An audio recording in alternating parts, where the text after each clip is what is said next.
episode. How long does it take to produce a single episode, and how does the writing work for an episode? Well, in the writer's room, okay, so you've got like 11 writers in the writer's room. All have very strong opinions about storylines and stuff. And what we'll do is, as I said, we have these whiteboards. We'll discuss what we want to do with a character. Generally, already now, Grey's Anatomy has got like 3-4 more episodes that are going to air. But already, we're talking about next season, about what we want to do. So, well, the other writers are right now back home doing that. So, I'm not here. But what they're doing now is they're gathered in the writer's room. We're talking about what we want to do with the story arcs and the character arcs of the season. And then a writer will get assigned an episode that you have to write. And you essentially lead the discussion in the room about, what sort of medical stories you want to do, what you want the characters to go through, where you want the characters to begin the story, what kind of, what relationships do you want to play up during the course of it. And then you lead the discussion. It takes about a week and a half, generally, to come up with an episode of Grey's Anatomy where we fill out all the beats of the various stories. And that writer will then go off and do a 12 to 15-page outline. They'll come back to the room, and we'll say, we hate this. What else? And we'll tell them to go back and redo it, and they redo it, and then they'll go off and do a script, which generally takes about a week and a half, 2 weeks to do. And then they can do a second draft, which is 3 or 4 days. And then we have a table read. And the table read is when we gather, so we have the script, we've worked it over quite a bit, and then the actors come and read it. And the actors weigh in on on whether or not they're happy with the story.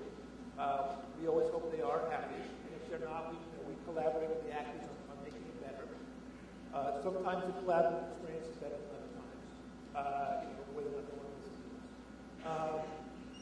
And then we also get notes from the studio and the network, because of course they're giving us millions of dollars to make Grey's Anatomy, so we have to at least pretend to listen to the notes they give us, because they're giving us a lot of money to make a show. Admittedly, they're getting a lot of money from advertisers for it, but we want to try to give them notes that will satisfy them as well, and try to fix their notes. And then then we shoot the show. It takes about most dramas take about 7 or 8 days to shoot. Ours takes about 9 or 10 days because we've got so many cast members. We've got so many different scenes that we shoot. We shoot a lot more. I worked on a show called Charm with Alyssa Milano and Rose McGowan. That show we made 32, 33 scenes.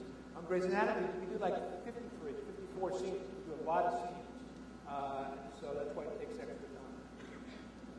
And all of those scenes, you end up having to cut about a quarter of it out when you go for the final? Well, it depends. Yeah, I mean, here's the thing. When we shoot these scenes, an episode of television, it's an hour long, but there's 17 minutes of commercials, generally. So we essentially have a 43-minute episode, but we'll get a cut from the directors, and that cut will come in at maybe 55, 56 minutes, and so we have to figure out how to get rid of 12 minutes of a show that I prefer to put on. I prefer to put on the 55-minute version of the show because you don't want to lose out on some wonderful acting or some even better writing. So then you have then the hard decisions come. What do you cut? What scenes do you cut? You have to cut out a whole scene. And if you cut out a whole scene, will a later scene make sense? And that's part of my responsibilities as a producer. I'm writing, and I'm rewriting, and I'm helping to rewrite other people's scripts, but I'm also going in and editing. I do casting, talking to studios and the network. So all of that sort of stuff that I look after. And one thing I don't do is the music for the show. Shonda Rhimes, who created the show, won't let any of us touch the music. That's her deal. Yeah, she's like, and she's much more hip than I am. And so, I'm like, well, why don't you put a Steely Dan song in there? She's like, what? No way. You old man, get out of here. Don't come near me. So, so she takes care of all the music stuff, which is good. Because, people really appreciate the music on the show. And frankly, a lot of, bands and stuff have been discovered through Grey's Anatomy. kind of a cool thing.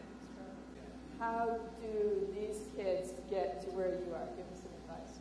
Well, I think the main thing is a couple things, and I've told a couple of the writing classes this that I've been sitting in on, is that obviously perseverance is a key. Also a learning curve. It's not just enough to persevere, but you have to learn as you go along. Why aren't you early, if you want to write scripts or whatever you want to do, why aren't your scripts connecting with people? Why don't they want to buy them, for instance? What is it, So read a lot of scripts. Read, if you want to be a script writer or a journalist or whatever, read how successful people have done it, and sort of deconstruct scripts so that you can see what makes, why is, Butch Cassidy such a great script? Why is Little Miss Sunshine such an incredible script?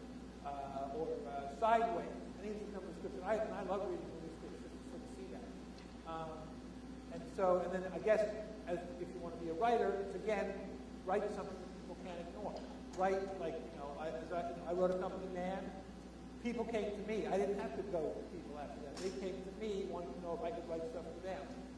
When I wrote The Cell a few years ago, all of a sudden I had 60 people coming to me, 60 companies coming to me, asking what other ideas I had or what I could do. So that's have them come to you, and the best way to do that is just write something.